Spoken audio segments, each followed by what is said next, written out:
Praise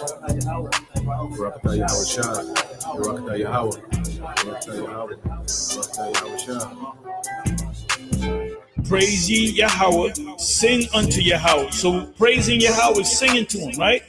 A new song. And his praise in the congregation of saints, Israelite. Let Israel rejoice in him that made him. Let the children of the remembered ones, to Zion one, be joyful in their king. Let them praise his name, Yahweh, and the dance. Let them sing. See, praise and sings in the same sentence. Sing praises unto him with the timbrel and the harp.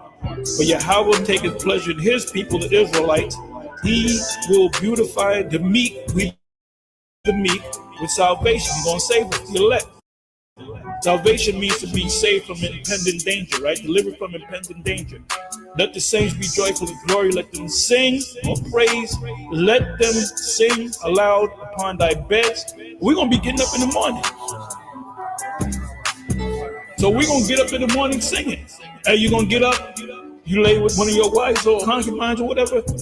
So when we get up in the morning, we're going to have a smile on our face. That's what Psalm 149 is talking about. When we get up in the morning, we're going to be singing and dancing. We're going to go to sleep happy. We're going to get up happy. We're going to eat happy. Every time we eat some food, it's going to be good. So a typical morning in the kingdom, the first coming to America. Our king, he was in the kingdom of heaven. So that's how we're going to be. We're going to be able to communicate with the animals. And you other nations, number one on the list is going to be you Edomites. You're going to be out in the field, getting your ass with, working your ass off. To Psalm 149, and so we're going to wake up praising the Most High in our beds. When we go to sleep, we're going to go to sleep happy. We're going to get a good night's sleep too. We ain't going to be waking up in the middle of the night coughing or going to the bathroom. There's a saying, waking up on the wrong side of the bed, we're going to wake up on the right side of the bed. Yeah. We're going to wake up on the right side of the bed. Our Johnsons are going to be at attention. Your women are going to be fine, no blemishes whatsoever.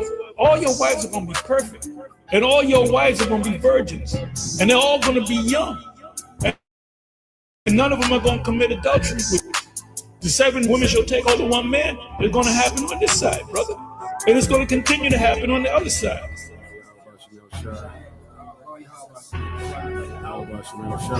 Hey, the scripture said we're going to raise his name in the dance, right?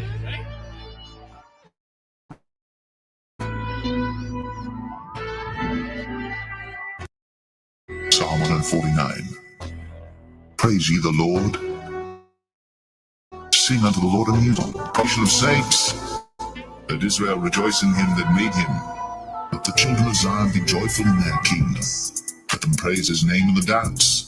Let them sing praises unto him with the timbrel. The Lord taketh pleasure in his people.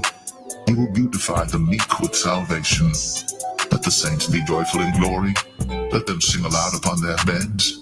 Let the high praises of God be in their mouth, and a two-edged sword in their hand, to execute vengeance upon the heathen, and punishments upon the people, to bind their kings with chains, and their nobles with fetters of iron, to execute upon them the judgment written. This honor have all his saints. Praise ye the Lord.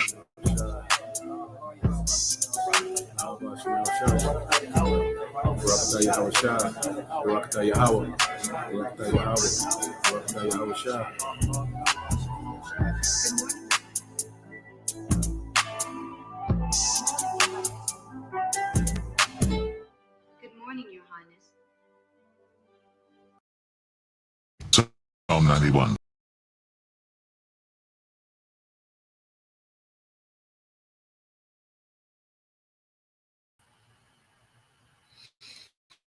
All right. Shalom.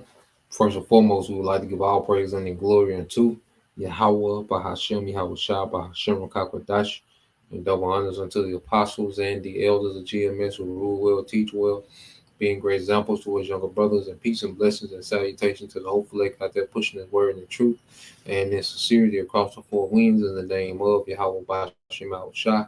Pushing to get up out of here. Shalom to the hopeful elect, the believers, the listeners who have came back to the obedience of the scriptures through faith in Yahweh Shah. All right, we're GMS Mississippi Camp All right, and we're coming with another, weekly lesson, dealing with the data takeover, the age of AI. All right, and we found a few interesting videos we want to go into to explain, the data and the resources and the energy, okay, that this AI, takes to run.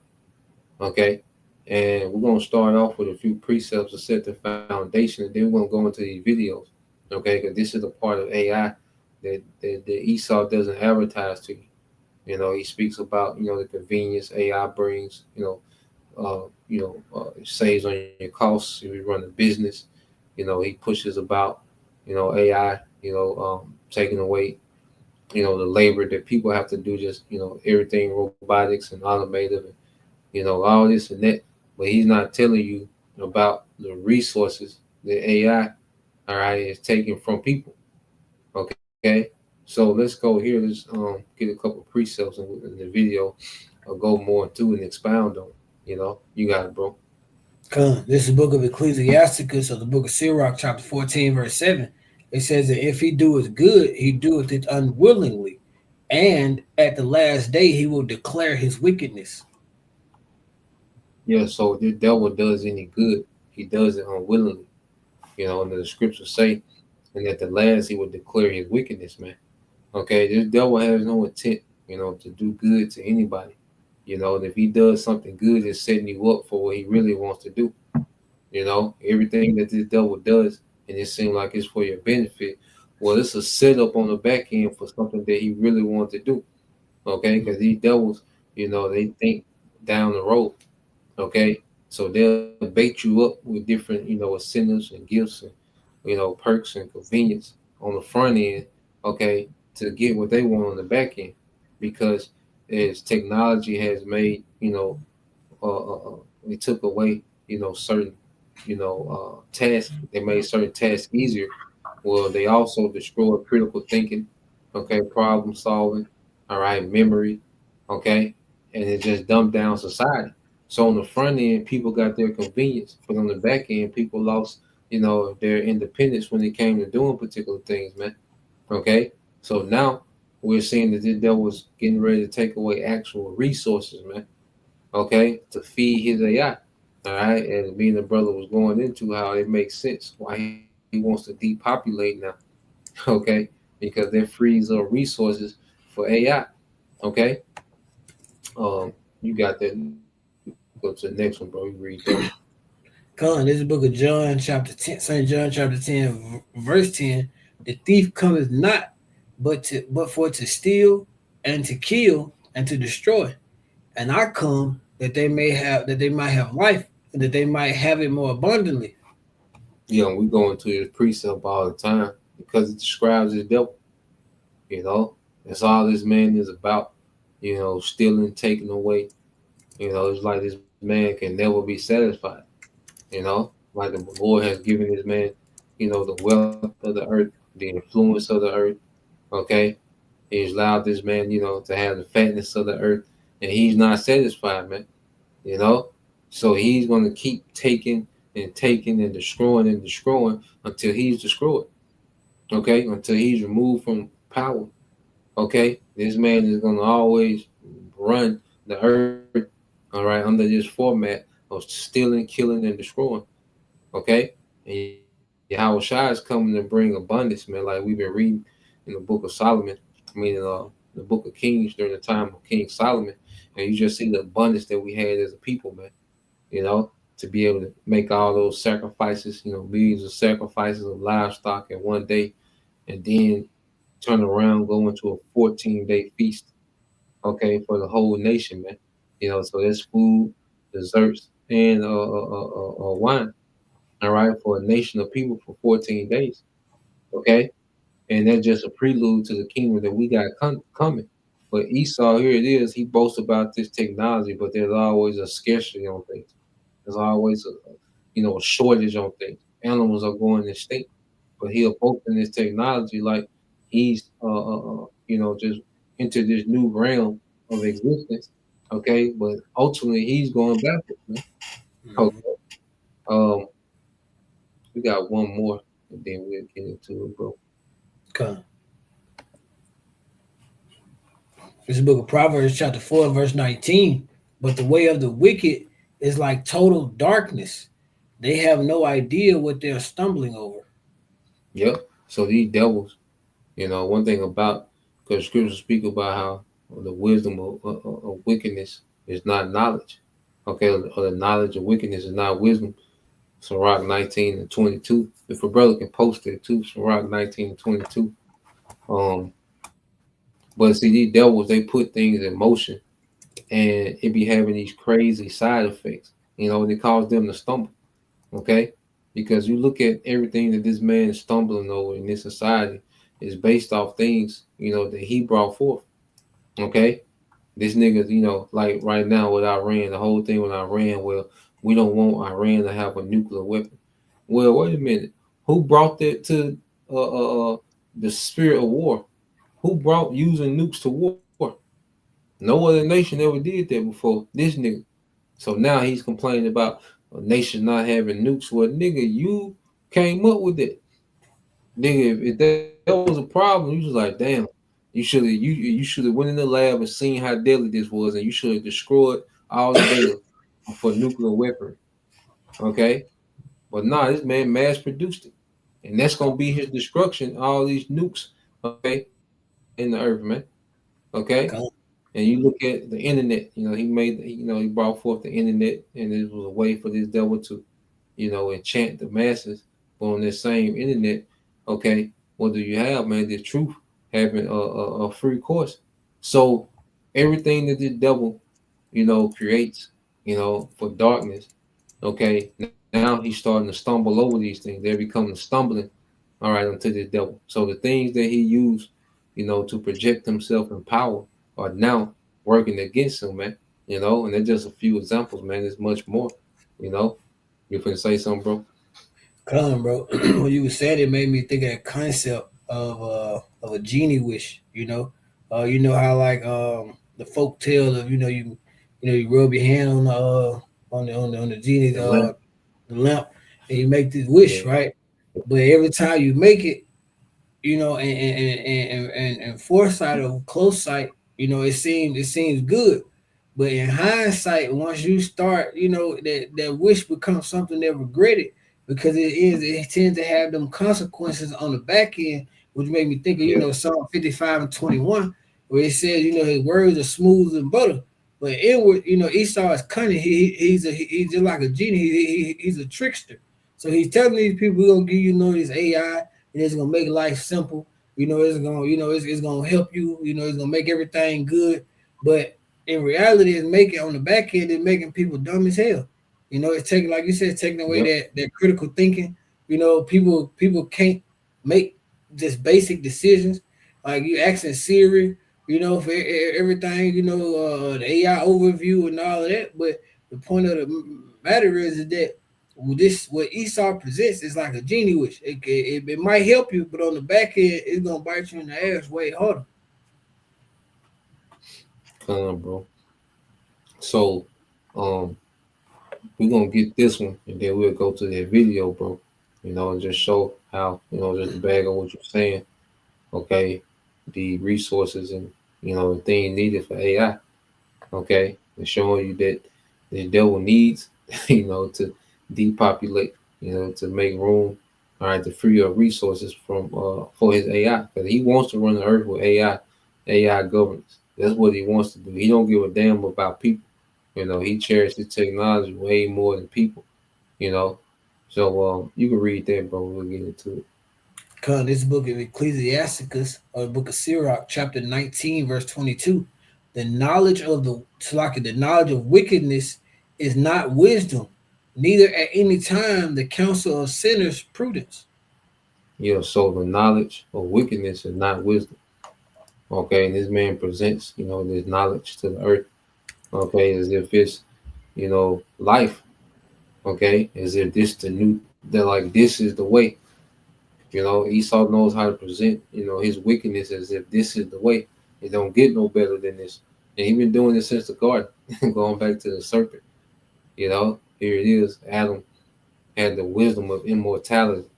Okay, the earth just gave forth everything. You didn't have to even work the land. The earth just gave forth everything. paradise that we can't even fathom. You see stones everywhere, just abundance. Okay, but the serpent came with a way like I got the way. You're oppressed. I got the way. All right, and the devil was bringing that same game back again to the masses, as if, look, you're oppressed by that old way. There's new way. This is the way. Okay, but he doesn't tell you, all right, the side effects. Okay, he doesn't tell you the long term effects. So let's get into it. Let it play. Like I said, if you want to say something in the video, bro, just let me know. For sure, bro.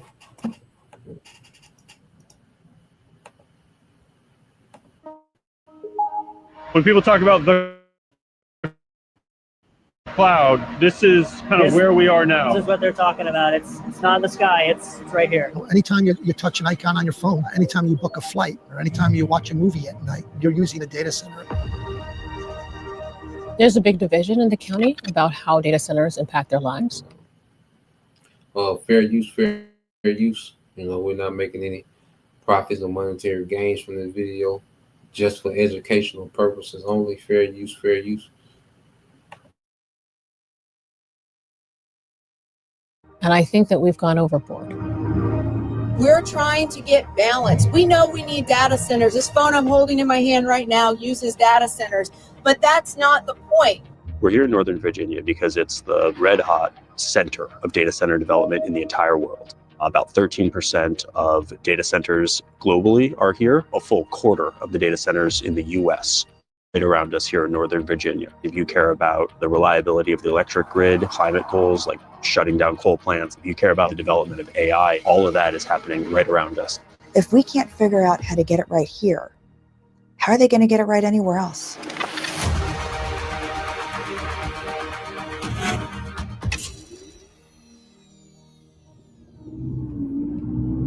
We're driving to Gainesville, where we're going to meet with a woman who lives right next to a data center development called Village Tech Park. It's been criticized for being basically too big, too close to homes. And there's another big development planned on the other side of her. So she feels just sort of besieged, kind of surrounded by these big data centers. Hey, I'm Josh. All right, nice to meet you. Nice to meet you too. Seeing the change over the years has just been drastic. We knew the shopping centers were going to come. We didn't mind those, but the data centers has been a complete shock for us residents here and in the area in general, because the train's coming. And that's gotten louder. How has it gotten louder? Because there used to be a lot more trees lining it. Oh. So by them taking down all the trees, it's become a lot louder. Would you ever consider moving? Yes, we are looking to move. Shortly after they started talking about the data center, we talked about it, but unfortunately I have a child who is in school, so we decided to stick it out until she graduates and then relocate someplace different. So people sometimes ask, why is Northern Virginia the data center hotspot for the entire world? And the reason is that in the last century, data processing companies came here because their customers, government agencies in DC, were here. So they built data processing facilities. And then as the internet developed, there was a good fiber network here. There's a really strong, reliable, and relatively cheap power grid. So data centers can hook up to electricity, which is the juice they need. There's fewer natural disasters here, knock on wood, and lots of open land. There's also been some tax break laws passed to encourage data center development around here.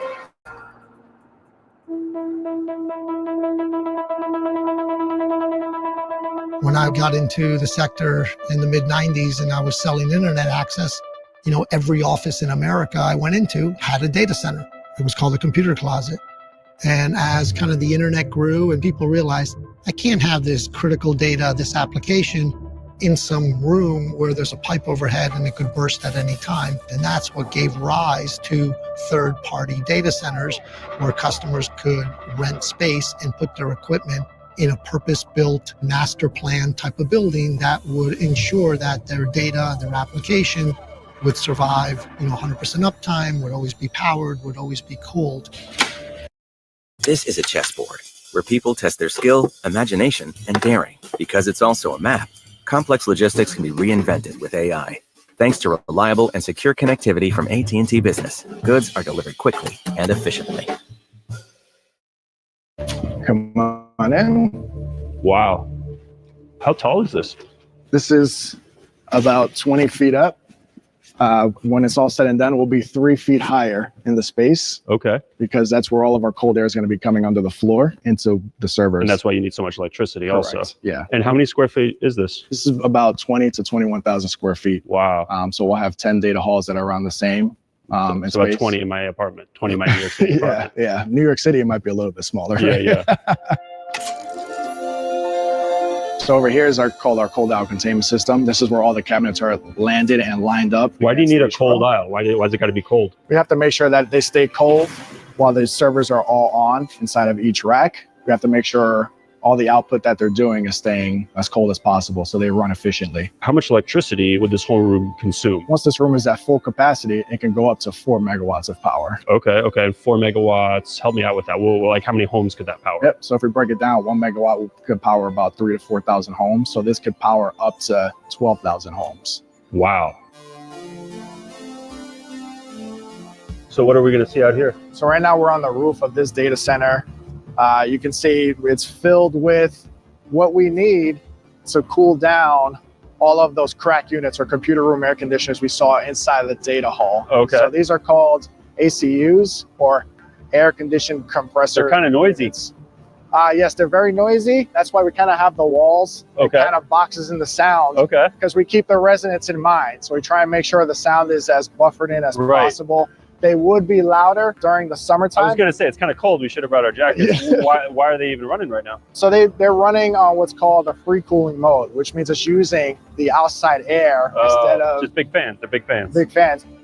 But why is it so important that you have power continually? If you didn't have power and the data center just shut down for a couple of days, why is that a big So deal? in data centers, we have healthcare, we have transportation, we have government. Imagine a government shutdown, how chaotic that is. Something like that happens in a data center, nobody can send an email, nobody can work. Everyone loves to have the day off, but it has such a huge impact on the neighborhood, the city, the world.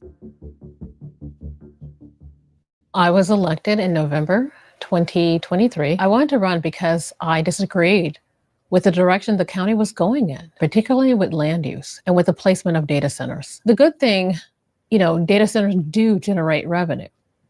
And last year, when we raised the CMP tax rate, we generated more money, for the county and for our schools. But everything in moderation.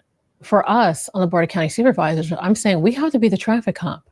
We cannot approve a data center any and everywhere. These are industrial warehouses. They shouldn't be next to homes, schools, national parks. They should be in areas that have enough power to run these facilities. The land we give to data centers is land that other businesses aren't able to purchase. It's also land that, we're not able to use for housing or retail or any other developments. Virginia is a beautiful Commonwealth. It's very scenic. We have so much history here. I'm afraid that that's going to be lost if we're just giving in to data centers' demands.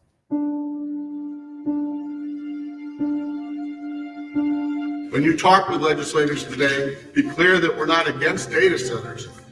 We want them to be better. Our morning started really early in a really cold, really dark parking lot where we met a group of data center opponents, and we all got on a bus to travel here to Richmond, where they're lobbying their lawmakers for what they would call responsible data center development. In transportation, there are speed limits, there are safety standards, there are noise limits, and we're here to lobby about an industry in Virginia that is overwhelming us, and there are no laws and standards.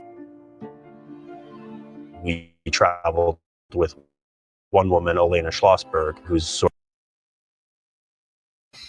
And remember, in that big, beautiful bill, okay, that they are passing or trying to get passed, is going to eliminate the states from having any say-so when it comes to AI. All right, so all this lobbying, and states feeling some type of way, okay, about this infrastructure. And what did Trump do his second day in office, man?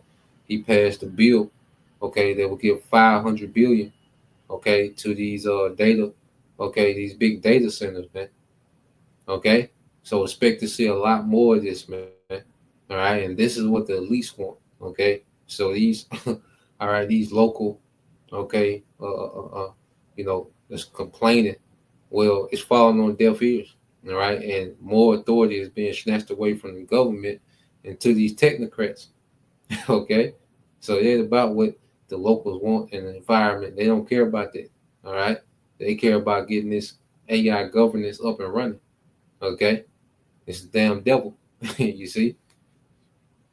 Let me play some more. Sort of at the center of this fight. And she's been going toe to toe with the biggest data center developers for about the past decade. That's really something I want to message to the legislators is the history books are being written right now. And the question is, what do you want the history books to say about you? The first year we went, nobody knew about data centers. What's a data center?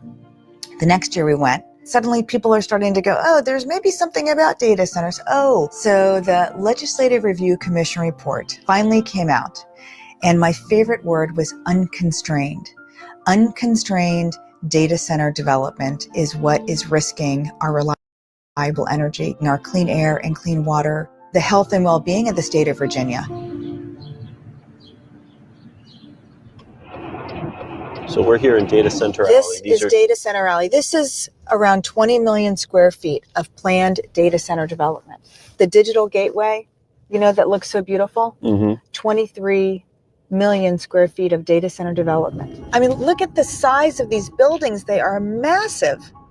And this is not enough, by the way. They've got to build all the transmission, but we don't even have the generation to plug the transmission into. You can see the substation, the electric infrastructure here. Yep. It's everywhere. So here's another data center. Here's another data center. One after the other. More transmission lines, one after the other. Substation, one after the other. What we see happening here in Virginia is becoming a national grid problem. It's magical thinking how you are going to meet this kind of power demand never seen by mankind before. We are at the precipice. And now is the time. There's no more excuses to hold the wealthiest corporations in the world accountable for the energy they need for their business model. Did you know that AI is set to create 97 million new jobs by 2025? These new age jobs is purpose to drive. And you see this nigga come right with a commercial about how AI gonna create jobs, man. Okay, it is these people complaining in real life, and then this nigga pop up with a commercial about how many jobs it's gonna create, man. Okay, it's goddamn devil, man. I want to do that real quick. Get this precept, man. And AI pick up on the algorithm. See what we watching, and now all the commercials gonna be pro AI. But it tell you it's gonna create 97 million jobs, but they tell you that it plans on destroying 7 billion people. Read that, Bob Kashai. You read that in verse 3, Sirach 10 and 3. I got you, bro. This is the book of Ecclesiastes of the book of Sirach, chapter 10, verse 3. It says, an unwise king destroyeth his people, but through the prudence of them which are in authority, the city shall be inhabited. Because it goes and the scriptures always go into the duality. Because ultimately it all goes back to Jacob and Esau. All right, and the scriptures go to the duality of these two nations. Okay, the Edomites and the Israelites, and Esau will be the unwise king. Okay, and his rulership destroyed his own people. Even other Edomites. Okay, so this man's solution to AI not having enough resources is to destroy the people. Destroy the people and keep the technology, man. Okay, and when you go into it, everything that was created in Genesis, all right, was created, and the Elohim said it was good, which means it was agreeable. Matter of fact, we'll get into it once we segue, from this video. Okay, But this devil, everything that he makes is at war with the people. Everything that this man runs, Wi-Fi is at war with you, man. Plastic bottles, toothpaste, everything this nigga make is at war with you in some type of way. When the earth was made to be agreeable, okay, and pleasurable to everyone, man. But this man has made the earth, all right, to a complete nightmare, all right, with his style of rulership, man. But in the kingdom, it's going to go back to where the earth, all right, is going to benefit the earth. People are going to benefit people, okay? Food is going to benefit people, man. Okay? You got it, bro. You can say something? Come, bro. She said something that backed you up, and I had looked it up real quick. You was going into where you was saying that Esau is making room to feed the AI, and she said something. Her exact word was unconstrained data center development, and I looked it up, and it says unconstrained data system development refers to a scenario where data centers are built and expanded without significant limitations on energy consumption, land use, or other resources, potentially leading to rapid increases in energy demand and other infrastructure needs. So it's just going back to what you were saying, like Esau don't mind, he don't care what he got to delete, people, land, all the natural things that the Lord made, and Elohim said that it was good. Esau don't care what he got to delete or get rid of to make room and feed his AI. Not at all. So it's devil. We say he's all about his technology. He's all about his creation.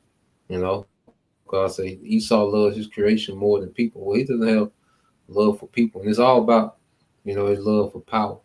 Okay, so let's So hyper let me see. scalers are the big tech firms like Google, Microsoft, and Amazon. Some of those types of companies want to build data center campuses that use 5 gigawatts of electricity. That's a huge amount. It's as much as entire cities like Miami or Atlanta. Right now, Virginia, where Data Center Alley is, uses about 5 gigawatts of electricity for all of its data centers. That's a lot, and enough to power about half the homes in the state. So the power company that has to generate and transmit all that power, Dominion Energy, they say that this trend is going to continue and that data centers in development in its pipeline are going to require another 40 gigawatts. Globally, the picture is the same, just with way bigger numbers. There's 7,000 data centers built or in development across the world, with energy consumption that's expected to top 2,900 terawatt hours annually by 2034. That's almost double what the entire country of India uses each year. A terawatt, by the way, that's 1,000 gigawatts, and a gigawatt is enough to power about 750,000 homes. So the world doesn't currently have enough electricity to meet all of that demand, and that's a problem. In interviews with tech leaders, data center developers, energy companies, they say that there's years-long wait for businesses to connect to the electric grid, and it's also threatening Silicon Valley's efforts to lead the race to develop artificial intelligence. How did AI change data centers? The power requirement. As soon as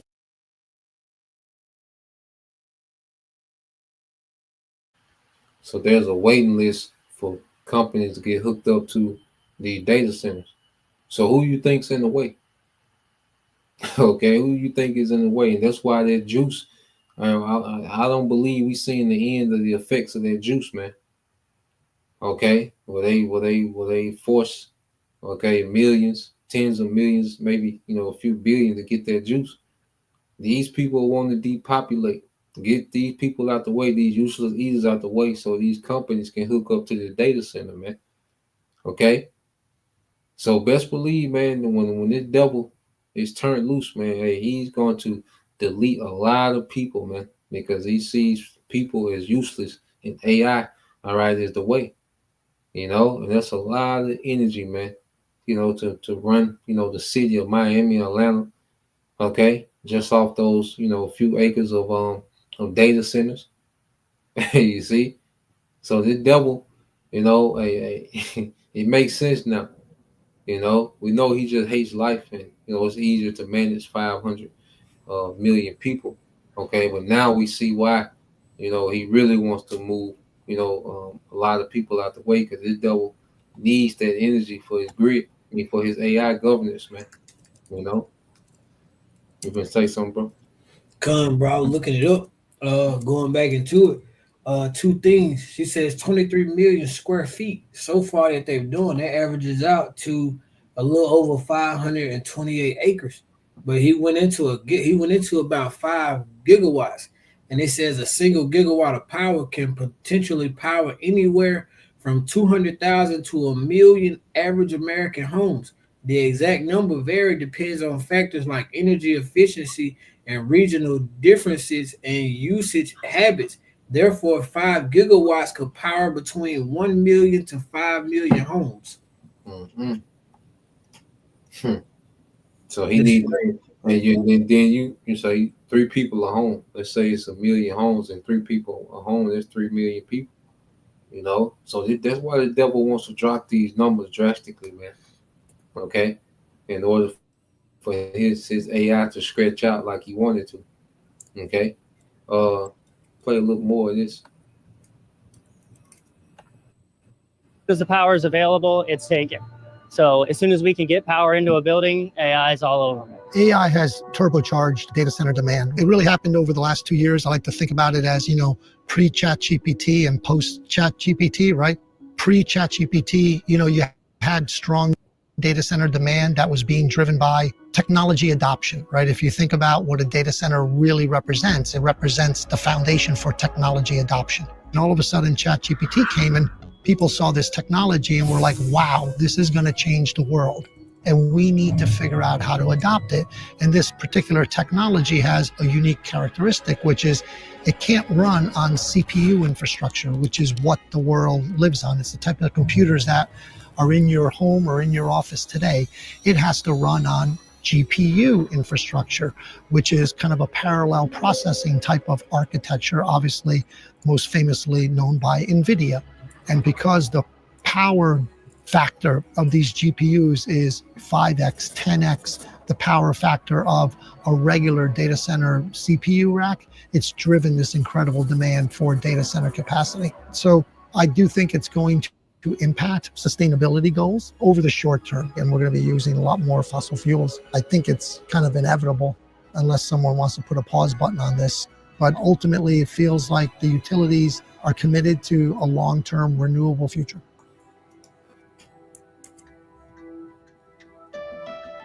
Are there parts of data centers that you see as valuable or that you see as necessary? I mean, 100%. And it's not about being anti-data. I like data. I like technology. But to allow it to grow with just no constraints, no guardrails, no accountability, the reality is that the community is the ones that are being asked to sacrifice. And so something has to change.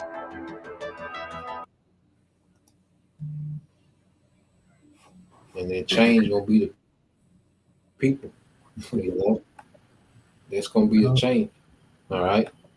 And there's no accountability because it's coming from up top. These are the elites. We know the elites, okay, run these governments, okay, and these little few, state governments that have a few, sincere people in power. Well, they can't fight against, okay, this beast system, okay. They little vote, they little authority that they got, it doesn't register, okay. So we got one more video.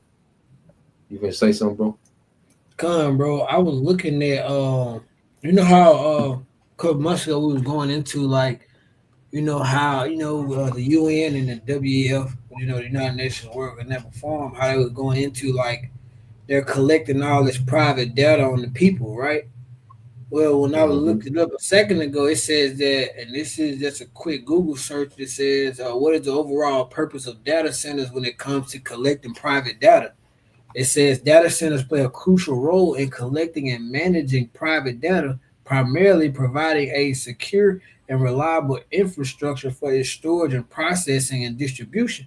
So when it comes to collecting the data, you know how it was going there to how Esau wants to collect as much data as he can on the people, going into the task that China was given by the at least going into the GEOINT program, basically just collecting all the data on the people to see how people react and everything. Well, these data centers is a crucial role. They play a crucial factor in the collecting the processing, the storage, and the management and distribution of all the data that they're collecting on the people as well. So Esau sit here and tell you, oh, yeah, it's for Chat GPT, but they don't tell you these underlying things that these data centers do as well. Bro. Now, he'll never tell you the whole thing. One thing about it, the devil is not transparent. He's very deceptive. That's his nature. That's why he's called the devil, the deceiver. Diablos. So let's play a little bit of this.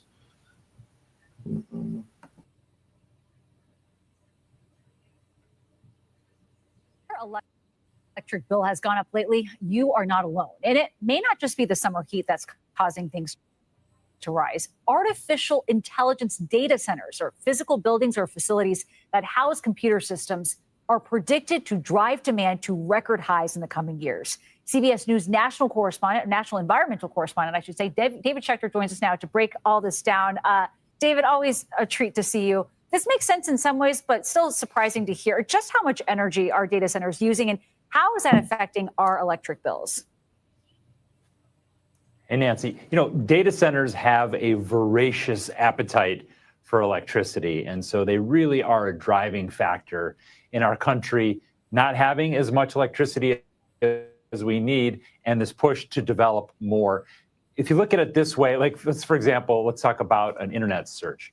If you do an AI search versus just a regular Google search, that requires about 10 times more energy on the processing end to get that answer. If you think about the city of New York, they on a daily basis, their load of what they need to run that city is called 6 gigawatts, which probably doesn't mean a lot to anybody. But when you think about it, by 2030, the country needs 3 times that amount of energy to keep up with the growth of the data centers. So there's a huge appetite for this new energy.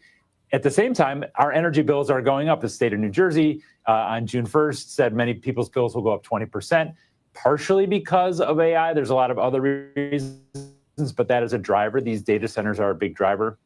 And one more quick point, I wrote this down. Connecticut, 71% increase in average residential bills in the last few years. California, 46%. Texas, 27%. Again, not all because of data centers, but they are playing a big role in this thirst for new energy. Now, you talk about those higher prices. Are there risks beyond that? Could this end up affecting the grid itself here?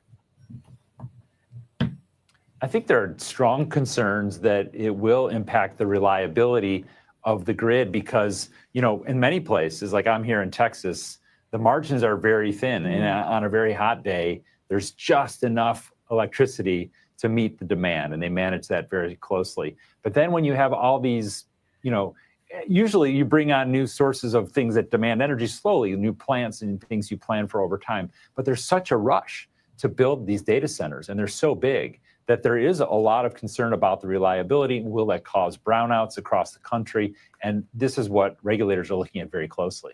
Well, given this rush, what are the environmental consequences of this big data center boom we're seeing? Yeah, well, these data centers are powered generally by fossil fuels right now. Fossil fuels contribute carbon dioxide to the atmosphere, which warms up our planet through climate change. And as they put in these data centers right now, it's just sort of a mad rush to where can we get the power? Where can we get the power? So the cleanliness of the power or the renewableness of the power is not the top priority at the moment. It's like we just need this energy. And then as these companies say, well, we want to have renewable energy. We want to have wind. We want to have solar powering our data centers.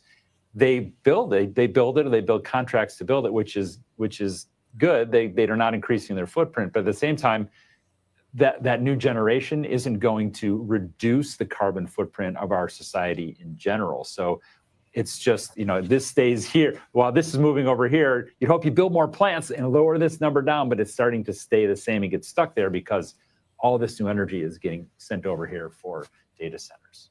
David Schechter, always appreciate you putting in context for us, and also your Climate Watch green tie right there. David, thank you very much.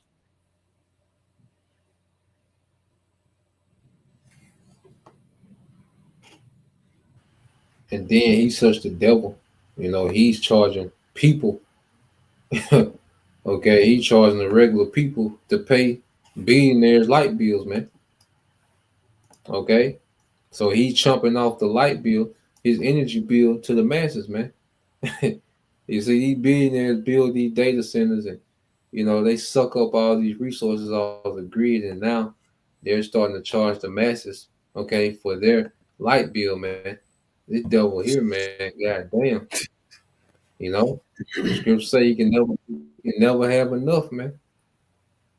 This nigga sitting on trillions and you charging everybody 25% of your light bill. Come on, bro. I want to just get that real quick. Uh,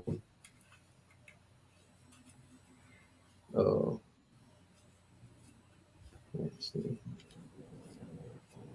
Yeah. So read that Genesis 1 and 10. You're gonna get that word good. Come. This is Genesis chapter 1, verse 10. And the Most High called the dry land earth, and the gathering together of the. Say again, bro. And that's Alahayim, because it was the angels. Come. So when you see His word, God, in Genesis the first chapter, they're speaking of the Alahayim. Come throughout it, bro. As you guys know, bro. Come start over. This is Genesis 1 and 10. It says that, and the Alahayim called the dry land earth, and the gathering of the waters called he seas, and the Alahayim saw that it was good. And now when you go into this word, good, and it says it all throughout the chapter. We're just using, this particular verse with the word good in it. Okay, because you go into it in the Hebrew. All right, so when the Alahayim, under the order of the Most High, headed by Yahweh Shai, when they created these things in the Hebrew, this word is to wow. Okay, this word good, but it says good, pleasant, agreeable. All right, pleasant to the high nature, good, excellent. Okay, it says glad, happy, prosperous of man's sensuous nature, good understanding of man's intellectual nature. Okay, so you go into these definitions, agreeable, like the creation was meant to agree with itself. Welfare, benefit, good things, welfare, prosperity, happiness. Okay, so when you go into the creation, it wasn't meant to be a burden on people. But Esau's technology is a burden. But creation itself is not a burden. Having knowledge of the earth, man, that creates wealth. It creates being bountiful. It creates,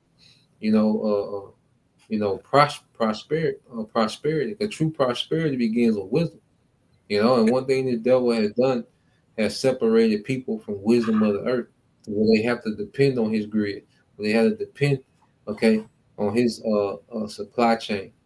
Okay, when people had things readily available, man. Your grocery store was in your yard. Okay, your house was in your yard. The trees. Okay, your medicine was in your yard. Okay, your career was in your yard. Okay, you made a living by what you grew, what skills you had acquired. Okay, so everything that we needed was in our yard, was created from the beginning. Okay, and these no goddamn data centers and all this BS that this devil has presented to the earth as a necessity, man. Okay, you got it, bro. You make a point. Come, bro. What you think going into one thing we said was how when we look at everything that Allah made, it said that it was good.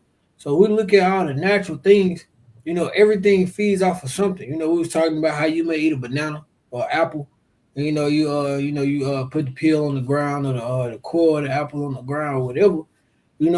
There's gonna be some organism that was also made by Allah that's gonna come and feed off of that.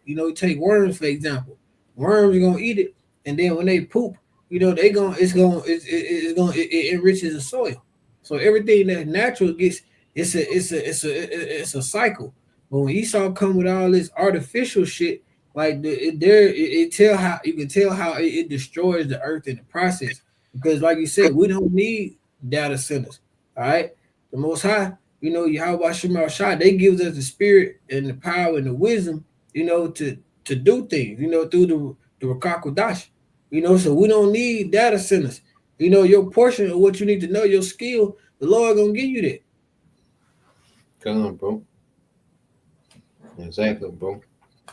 So we'll end it here. We'll get this in Isaiah uh 14. See, the earth gonna return back to everything going back to its purpose. There's gonna be true wisdom, you know, it's gonna be the standard in the earth. Okay. AI, artificial. There's no need for artificial intelligence when you have natural intelligence, man. Creation was created with the intelligence needed, all right, to benefit one another, man. For everything benefited each other, man. The people benefited the animals, animals benefited the people, animals, benefited the water, people, everything just worked, okay, in synchnocracy, okay, with perfect wisdom. All right, but this devil has disrupted that wisdom and has to try to present, his wisdom, okay, which is destroying every goddamn thing, man. It's making everything a goddamn headache, man. You know? Uh yes, we read this Isaiah 14:5 through 8. Come, I got this is the book of Isaiah, chapter 14, starting at verse 5. It says, "In the Lord, Yahweh has spoken, so like I have broken the staff of the wicked and the scepter of the rulers." Verse Yeah, that's the 6. current rulership. That's the current rulership of Esau Edom. He is the wicked, and the Lord's getting ready to break his staff, which is authority in the earth. you know, and it's going to go into the results of this man being removed from power. Go ahead. It goes into how he ruled. Then it's going to go into the results of when he's taken out of power. Go ahead. Verse 6, it says, "And he who smote the people in wrath with a continual stroke, he that ruled the nations in anger and persecuted and none hindered." And so this man ruled, all right, in continual anger, okay, with a continual stroke. Like this nigga is never, he doesn't care how much he destroys people, man. He will always go further. Just a continual stroke of oppression, of death, of confusion, of dysfunction, just a continuous stroke. He always throwing some type of new BS in the game, man.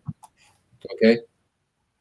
So this is how this man runs the earth. So now he wants to put, he wants to delete people just to expand AI.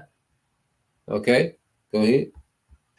Verse 7, it says, "The whole earth is at rest and is quiet.